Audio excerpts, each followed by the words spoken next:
Can you hear me like this, or shall I turn the electronics on? Then we do it without a microphone. If you can't hear me, I just have a switch, but I'd rather speak without. Marketing, and particularly e-marketing. My name is Eric Zoetmulder. I've been in Singapore for the last 20 years, and I work as a management consultant, mainly in the field of corporate strategy and marketing. And today, that always has a lot of internet-related things with it. Now, before we start, I'd like to ask you, in the framework of the Bear Fruit course, are you all going to market something? Are you all having a product that you're dying to sell? Nobody? Everybody. Right. What are you going to sell? Handbags. Handbags. And so, what about you? Not decided yet. And what are you going to sell? Well, whatever. So, handbags, anything else that we're going to sell? Cookies. I'm sorry? Cookies. Cookies, great. Okay, we have some examples that we're going to deal with in a minute. That will give you some ideas. Now, the way I want to play this tonight, I'm going to give you Marketing 101 in 10 minutes. The most important things of traditional marketing, that we have a bit of a framework. And once we start talking about marketing on the internet, it's not just hanging in the air. Then we look around in the internet a bit and look at how the big boys are doing it and see if we can learn something from how very, very big websites like eBay, YouTube, all these people are doing it. From there, we're going to ask ourselves, can I make that happen? Can I do the same kind of thing? Or is it all very tech stuff?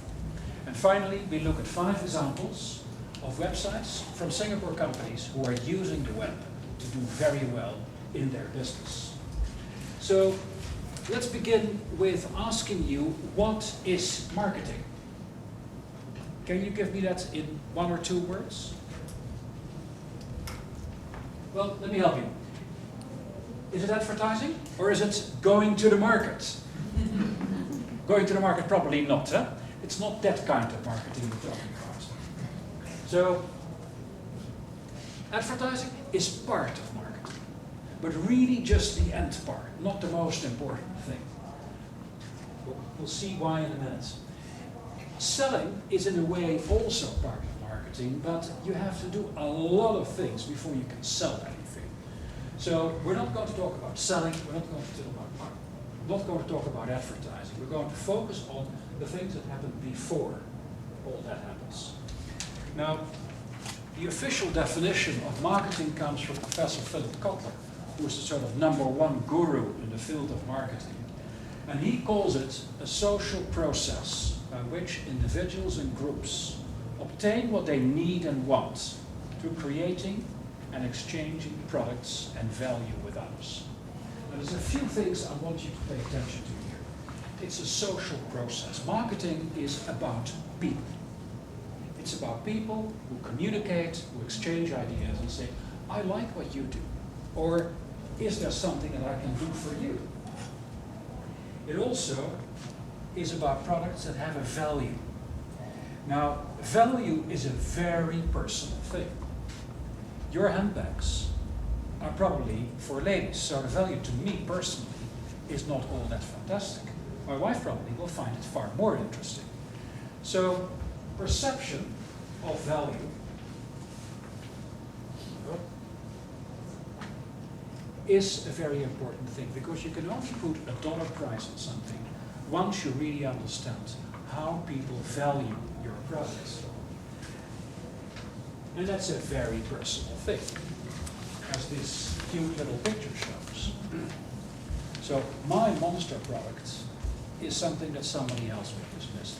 It's very important that you take a step away from your own understanding of the value of your product and try to look at it through the eyes of other people. A lot of entrepreneurs get stuck because they believe they have the best product there ever was. It's just a problem that only they themselves think so. And you don't do a lot of business that way. Now, here's an example of perception. Tap 2 is recycled water. Here they use the euphemism, new water. I notice if you don't call it sewage, you call it used water. If you don't say recycled water, you say new water. So how important is that selling the message? Now what's important here is that we have the technology that can actually treat water to a very high standard, a very high quality. And that's what new water is all about. And again, we're very open about the technology. It's very sophisticated, it's very meticulous in which the treatment process undergoes. But we try to be as open as we can and try to make technology understandable to. Now, I quite like Uncle Jaap. And he used a lot of difficult words. And I believe that technology is fine. But am I going to buy and drink a bottle of new water? Well, if I will, not thanks to him. This is perception. We all felt that new water, not so long ago, was something we didn't really want to drink. Now, he's the boss of the new water plant, and he doesn't help, because he talks about tech. Instead of really asking himself, what do people want? What do people think? So, what Mr. Jaap should be trying to do, and all of you, is to go away from that product and technology focus and say, what does the market want? Instead of you pushing the product to people, can't I create a situation that people are actually asking me for a product? That they pull instead of you pushing. And to achieve that is really not so difficult. It means asking and listening. What do people think? And changing your approach to what people think. Now, let me take you back about 50 years to a very small company in the Netherlands, who since that time have become a very, very big brand. Heineken. It's a name that everybody knows. Probably the first or the second largest beer brand in the world. But in 1950, they were just a small local company. And one thing they figured out was that selling beer just in the Netherlands was not going to make them very rich. The country had only 8 million people at the time. It was just too small a market. So, export. And the story goes that the then vice president of sales of Heineken went on the boat, there were no aircrafts yet, to New York, because America was the market where you could sell anything. And with many, many crates of beer, he went on the boat, 6 days travel, from Amsterdam to New York. And there he arrived, and he went to every importer, every bar, every restaurant, and said, this is fabulous, good quality beer. And they said, we have Budweiser, we have Schlitz, they sell for 50 cents. No problem, I'll match your price. And he sold absolutely nothing. So a few weeks later, back on the boat. New York to Amsterdam this time. And of course a very unhappy vice president. And in the captain's bar, on that ship, 6 days is a long time if you have nothing to do. He started speaking with the barkeeper. The barkeeper said, you do not understand the markets. This is an imported beer. This is a quality product. How can it be 50 cents? Anyway, to cut a long story short, the barkeeper was appointed representative for the United States for the Heineken products. He retired 5 years ago. Multi-millionaire. And Heineken is the first beer, the #1 import beer in the US. At a price that is traditionally double of the competitors, Budweiser, Coors, or Schlitz. So if these guys go for $1, then Heineken goes for $2. Now the message here is, pay attention to how the market perceives you. Back home, Heineken was an ordinary beer. In the United States, it was a quality import product, which had to be more expensive. So, long story, to explain that everything is relative. What is true in one market is not always true in another market. Now, in talking about Heineken, we also talked about a brand.